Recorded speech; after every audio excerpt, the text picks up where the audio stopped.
Hello and welcome to Bookish Meet the Authors, part of the In the Limelight Network. I'm your host, Nyssa Couto, and joining me today is Laurie Morse to talk about her book, Art of Returning to Love, How to Show Fear and Stress the Exit and Heal. Hi, Laurie. Hi, Nisa. Thank you. Thank you for joining me today. It's my joy. So, what does it mean to return to love? Yeah, that's a big deal because it's actually what humanity is in the midst of doing right now, although we may not know that or it may not look that way, in the world happenings. But actually every particle and wave of life is the vibration or the frequency of love. And when we get crossways of that, um, we get lots of messaging. I refer to it as an intelligent messaging. A sense of fear, a sense of stress or anxiety is a message from our higher self, our higher wisdom that we're crossways with love. And so it's lovely to think about that being theoretically true, but then, when the rubber meets the road in the moment, what do we do? And Yeah. that's actually what my book is about because, we can all sort of love the idea of returning to love, and that's not like a romantic or a sentimental thing. It's a life thing. So yeah. That's beautiful, but makes sense too. You like you mentioned, you also like fear and all that. You also sometimes when you're something is bothering you, you do feel it physically. It always affects a lot of parts of what you're doing. So it makes sense that Yeah, it's so true. I mean, we can't not be part of this weave of love. And so we're going to feel it either mentally, emotionally, physically, spiritually, all those things. I mean, it sounds cliche, the mind, body, spirit thing, but it's actually, it makes a lot of sense if you kind of break it down. yeah. Why is there an art to it? Well, I would say there's two reasons that I have stumbled upon, in my years of being dedicated to this path. One is that while it's really simple Mhm. and there's an ease to it, our human minds really kind of want to make it complicated. So Yeah. if we stay in the groove of our heart, including our heads, but not leaving out our hearts, um, then that part of our intelligence shows us the art of returning to love. And the other reason, in my experience, is that whenever a human being is engaged in anything creative, it Mhm. could be typically artistic expressions like art or, what do you call that when you sculpt, or any of those kinds of traditional, but it Performance could arts, also, whatever it is. yeah, yeah. It could also be planning a garden. It could be Yeah. preparing a meal a certain way. It could be the way one talks to their teenager. I mean, those are all actually, we're actually being creative all day long, Yeah. and we won't actually give ourselves, like conscious credit for that. So when we do consciously engage and when we set intentions around that engagement of creativity, and the reason I think it's so important to just say a few more words about that is because our higher presence, our higher self is creative. Like what's beating our heart and pumping our blood right now as we're having this conversation is a creative life force. And we are part of that. We are that. So we can't not be creative beings. So when we co create with this higher part of ourselves and we do it with intention, there is so much healing and transformation and, the gathering of good, if you will, that's available to us. We haven't recognized that fully, I think. Yeah. But you're right. We're always creating. Like, for example, writing a book is creative. It doesn't have to necessarily have to be fiction, but there is a process of creativity in writing in general. Right, writing a book, writing an article, writing a birthday card, all of those have creative elements to it. So Yeah. yeah, yeah. Creativity is, yeah, you're right. It's not just in what we associate it with, which is the performance arts or art in general, fine art, whatever it is, or Right. writing of like fictional books. It's in every type of thing you do, right? I couldn't agree more. Absolutely. I think that's right on, Nisa. And we can we can carve out time with this part of ourselves because it's literally we're breathing it all every Yeah. day, all day long, right? So we could carve out time to just, I mean, Julia Cameron back in the day, probably before you were born, she wrote this book called The Artist's Way, and My she sister mentioned that book to me. yeah, she talks in there about having artist dates. Now she's trying, her book is cultivating, like artist stuff, but this is, if we broaden that out a little bit to this idea of creativity that we've been talking about, and we just spend time like we would cultivate any relationship, right? Like we Mhm. go out and we do things. We go, hike or have tea or something with Yeah. a person that we're trying to cultivate a relationship. It's the same idea. And when we do that, there's a bond that gets created, and that matters. Yeah. Yeah, it's realizing that something is not just one thing, right? Like you said, like her book can be translated into how we do with relationship with other things. What you learn in art or something else can be translated into the real world. Yeah, there's that line, art imitates life, and I find that to be exquisitely true. Hmm. Like when I'm engaged in a creative process and I that critical part of myself comes up, I realize, oh, I do that in other places too. So how can I soften that up and just enjoy this process? Because really, it isn't even what the end result is, although that's lovely to enjoy. It's what happens when we're actually engaged in a creative process. And that thing that happens is the quality of love, Yeah. right? Yeah. I guess that makes sense. And now, what's an easy way to get started on this path? Because everyone would, I mean, this is something that people want to do, would want to get started on, but the hard part is the getting started, right?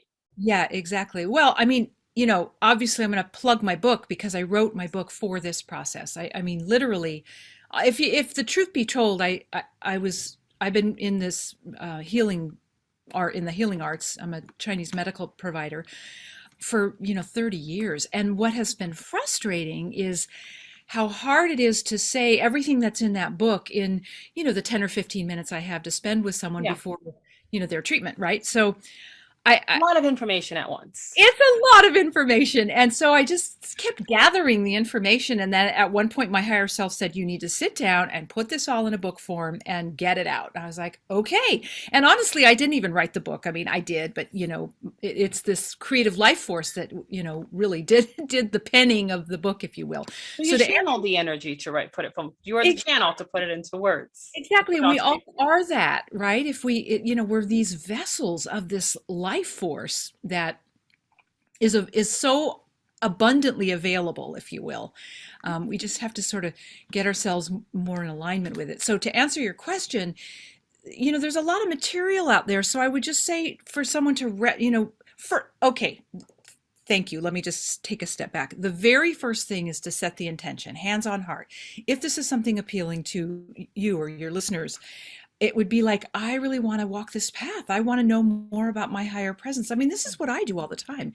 It's like, help me understand what it feels like, like consciously, what does it feel like to be in this dance with this energy all day long, not just when Yeah. I sit down to do any kind of art or creative thing. And then you'll gather your supportive materials or your educational pieces, if you will. And my book would be definitely one of those things because it's literally a how-to.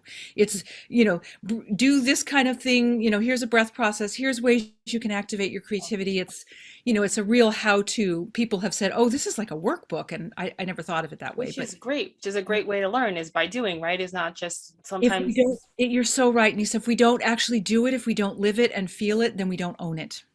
I think one of the things you struggle with when learning in general, like for me, for example, is that I need to have a practical element of it. It's not Yes. just learning theory, which is sometimes you see what happens when people go to school. They learn everything in theory, but then where's the experience to help them get to where they want to go? And a lot of that, it's a struggle, right? So having that not be just a book that you read and read about and go, okay, one day I'll do this, but having those, okay, here are the steps you can take. Here are the things you can Exactly. You're bullseye on, yeah, because it's lovely to read books and then throw them on our bookshelf as we have our bookshelves. But I met this guy who I didn't meet him. He's my friend, but we met, and he had my book, and he goes, let me show you something, and it was all, and he's a 70-year-old man. He's been on this journey for a long time. He showed me it was all marked up, and he had stars and highlighted, and he's like, I do this part every day, and I do this part. So it's definitely one of those kinds of things, because we have to bring it from our head to our heart to our body. When we Yeah. embody something, this is what you're saying, I think, is that when it, it has to be practical, because then we can then we have it available to us when we need to make a choice in the moment, like, oh my Yeah. God, this thing just happened, what do I do? Right? It's if you can equate it to how actors have to memorize their lines, right? Before a show. I was taught that you have to I mean, everyone has their own style, but one of the Right. things was taught was get it so ingrained in your body that something like a sound or a crash can happen next on the other side of you, and your mouth would keep going because it's ingrained in you. Now, Right.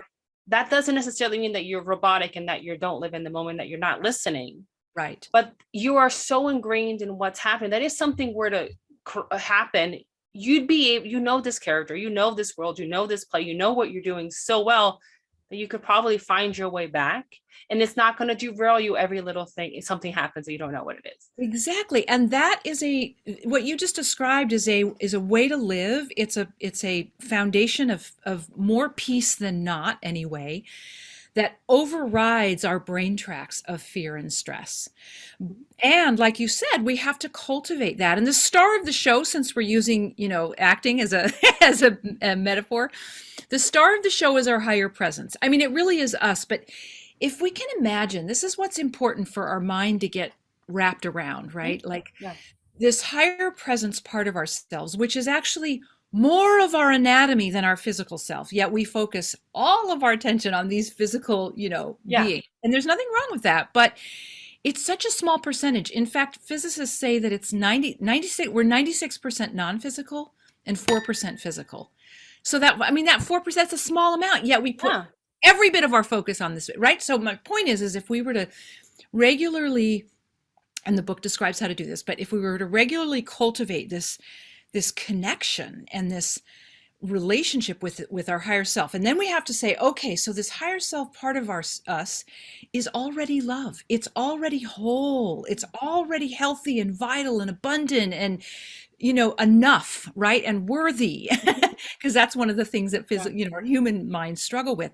So then this part of ourselves extends itself into the physical realm that we call physical form, as molecules that have hundreds, over 100 trillion cells that make up this physical body. It's still this higher part of ourselves as these molecules. Then it's like, well, if that's the case, then I must be whole and I must be already good enough. And so let me just open myself to be this instrument of this energy and this life force. Let it awaken the wholeness, the blueprint for wholeness and intelligence and creativity and, love, and all the goods are in the cells, right? All the goods are overflowing from our heart, but we forget to give it attention. And that's really what the invitation is to explore, discover in oneself with guidance how to give this attention so that it becomes who we are.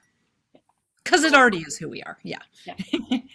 This is, well, obviously it's one of those things that's not easy to actually do. And with all the chaos going on in the world, like what is, doesn't, like, why isn't that what?